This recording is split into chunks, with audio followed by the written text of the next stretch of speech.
Hi, this is Jules Maloney in Sedona, Arizona for Life the Basic Manual.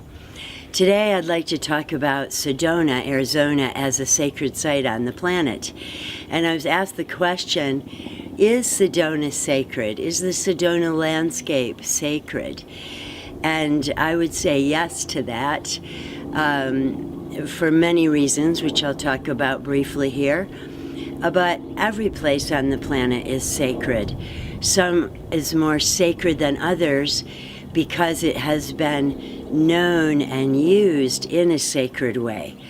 So, for example, places like Avebury or Glastonbury in England, or the pyramids in Giza, or the great mountains of the world, or Sedona, are sacred sites because they've been honored, revered, and utilized for prayers, basically, for connecting with the earth energies, connecting with the heavens, connecting with the energies of the place, which is what we talk about in Sedona a lot, the vortex energies and the ley lines.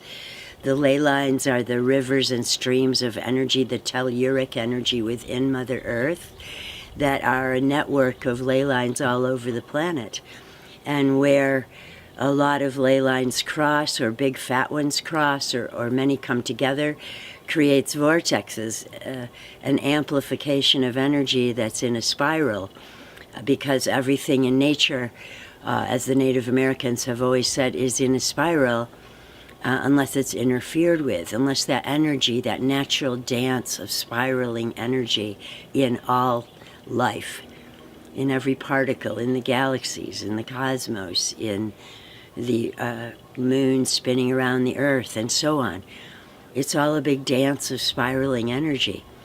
So, but why Sedona is one of the sacred sites on the planet is that the energies here have been utilized to pray for thousands and thousands and thousands of years with the Native American cultures here, whose whole yearly cycle is a cycle of ceremonies, dances, songs, and prayers that have been passed down through the oral tradition, with the basic gift of them being to bless Mother Earth and all her life, the four-leggeds, the two-leggeds, the trees, the animals, everything, to bless all of Mother Earth's life and Mother Earth herself, honoring her with the prayers, invocations, ceremonies, songs, and dances, and so on.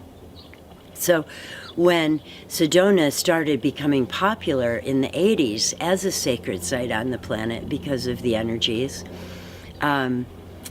a white woman, Page Bryant, was told by a Native American friend about the energies here, and she channeled a book about it.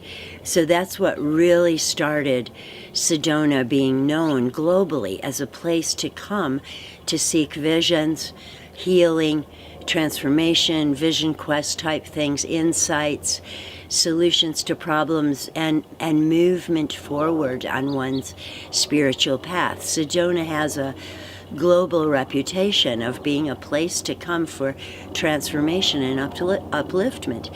And this is not just a myth.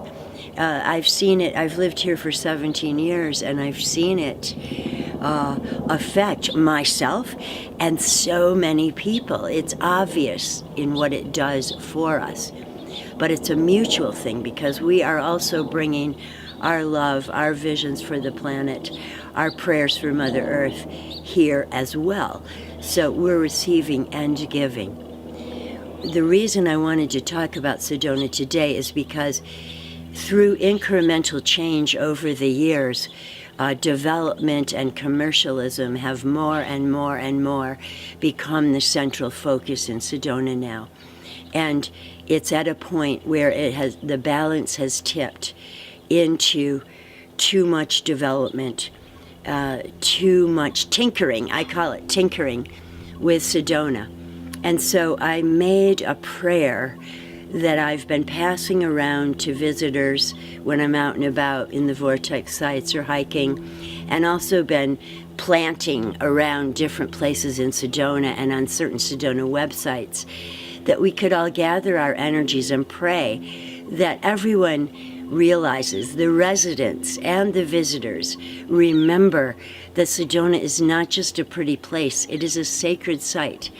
And we come here for healing, transformation, the beauty, the energies that we both receive and give, and we love, appreciate, and enjoy that we live in this environment with coyotes, with javelinas, with the ravens. We live here with them, and they are in our community, and we are grateful for this. And the more development that happens, the more they need to move away into the more wilderness areas. So my prayer is that everyone around the world join me in seeing and praying that everyone recognizes Sedona as a sacred place to be honored and revered, as it has always been, and that we stop the tinkering, we stop creating more hotels, more road work, more apartment buildings, which is the newest one. This is taking away from what this place really is. So thank you for listening.